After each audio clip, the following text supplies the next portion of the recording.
A girl who is staying with her extended family members was raped 3 times by who happens to be members of the family. The teacher identified something strange about this learner, who then reported the matter to the social worker. The case is still going on. Colleagues, the issue is that we are in school to protect the student.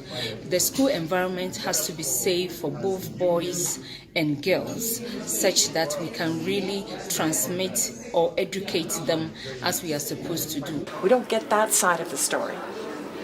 Teachers as change makers, creating space for safety, for security, for learning.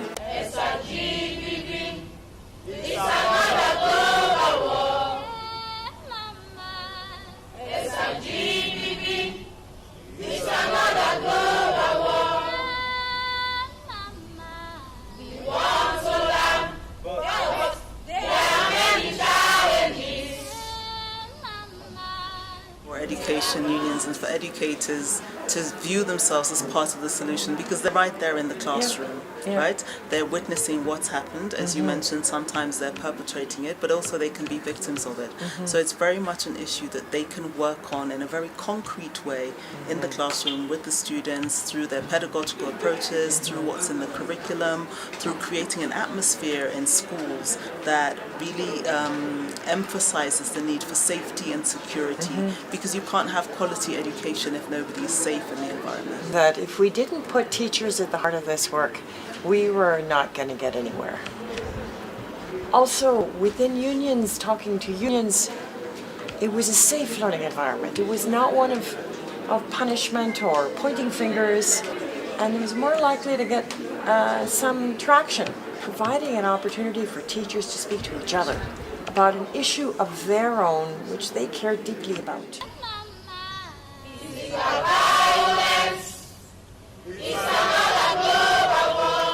So these general secretaries, when they stepped forward to start working on SR2BV, their understanding of an issue that in most of their unions they'd been working on for many, many years, all of a sudden a click happened and they saw a broader picture and saw that in terms of the sustainability of the union, the professional status, the issues around teachers being role models and examples for their students. And conducted a session on hearing stories, which change team met with Uganda National Teachers Union staff and National Executive Committee. From there, a resolution was made to integrate the fight against school-related gender-based violence within the activities of the union. We have integrated it in our social dialogue meetings, in our in-service training for the teachers, in our Teachers Action for Girls, in our membership education training workshops. The teacher unions took an initiative to do a baseline study. Teacher unions have formed pilot schools. These are the schools in which they are sensitizing the learners and the teachers, together with the school administration, on the dangers of school-related gender-based violence and the need to eradicate it. Based on the survey, we've come up with a tool to measure violence. This tool is known as the School Violence Index. This School Violence Index has 4 dimensions.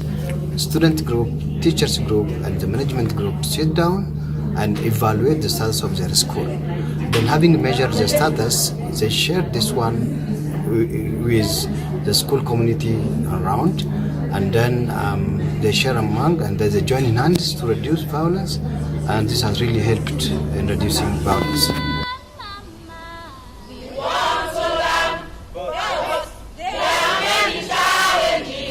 A teacher was spotted having carnal knowledge with a learner by other learners. So the learners, because they were aware and well sensitized, they took up the matter and reported to the authorities. As a result, the teacher right now has been suspended and is awaiting disciplinary measures. But this girl was given out hand in marriage. When the girl knew about it, she ran to the regional chairperson. When they got the news, they stopped the marriage instantly. The girl was allowed to continue school. This girl was saved. These children also will serve as role models in the school. They will talk to their colleagues in the school. They will try to spread the message. And in a very short time, they will be able to change the attitude and behavior of children. For example, in my own school, the formation of the school club has gone a long way to eradicate violence between the boys and the girls, and now they have become ambassadors of peace and good behavior to other schools within the environment.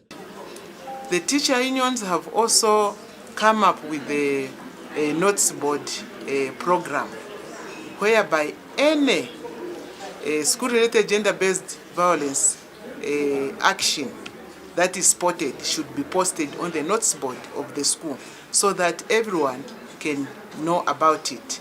So that is actually helping the culprits or the perpetrators to stop because they feel ashamed of being advertised on the notice board. The challenge is to disseminate information to our people.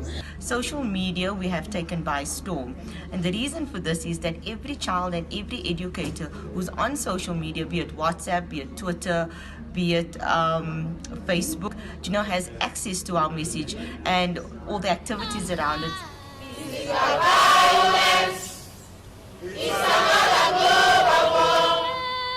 It is not fair for learners to be subjected to many processes. As a result, as unions in the country, whilst we are fighting against gender-based violence in schools, we signed a collective agreement that tends to take 3 processes in one and subject learners to at least one process where they'll give testimony only once instead of 3 times as it was the case previously. It's fair because in many instances, if we talk about abuse generally, the victim is always subjected to secondary trauma. So we feel this one will at least assist the learners not to relive the moment many times. It will only be once, and the evidence can be used in all processes. Also, the issue about stressing on code of ethics of the unions and of course of the whole teaching fraternity is also really, really exciting. For a long time, the union was run by males. All the officials were males. And so the women aspirants who decided to vie for any position was viewed as a competitor, as a negative competitor. And so what the men will do would be to spread bad rumors, negative rumors about them.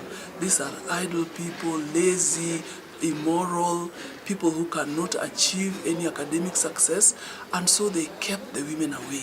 And so the women's union needs were never being addressed. So the women came together and put up a strategy. They decided to go through the women heads of departments and women with positions of management and shared with them. And so they came up with a strategy which we call at our local chapter, Sister to Sister. In fact, we even have a WhatsApp group that we refer to as Women of Substance. So once we identified them, we decided to rally behind these women. The advantage we had was that most of the teachers at the university are women, and today we have more women sitting in various positions of leadership. So we really thought this could be a real game changer in terms of the global dialogue around school-related gender-based violence, and also a real opportunity for teachers to share between each other new skills, new approaches of how to get at this, how to make sense of this issue in their schools and in their unions, in their lives, and really launch something important.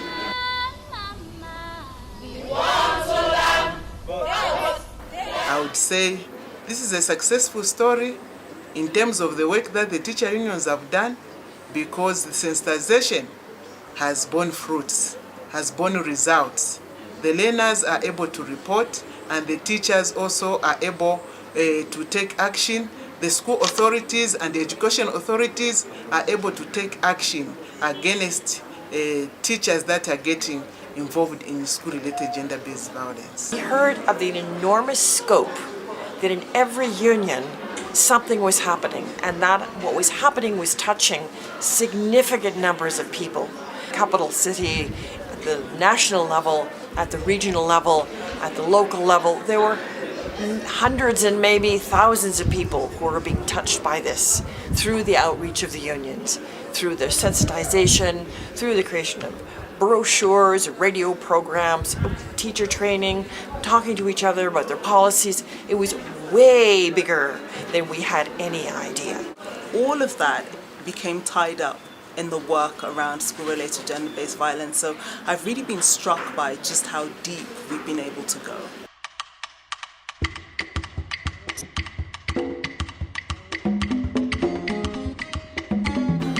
I feel we're making progress. This is what made me so proud. I'm fulfilled to say, really, I made a difference in the life of an African child, an African man, and African woman. Yeah, we're happy.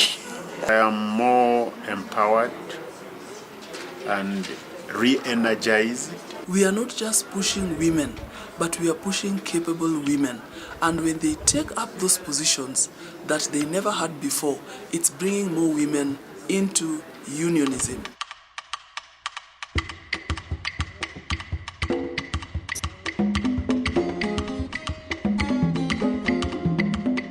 Let's create better schools where girls will find peace and learn and become leaders of tomorrow.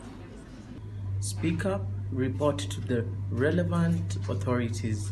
We shall support you, our students, our colleagues.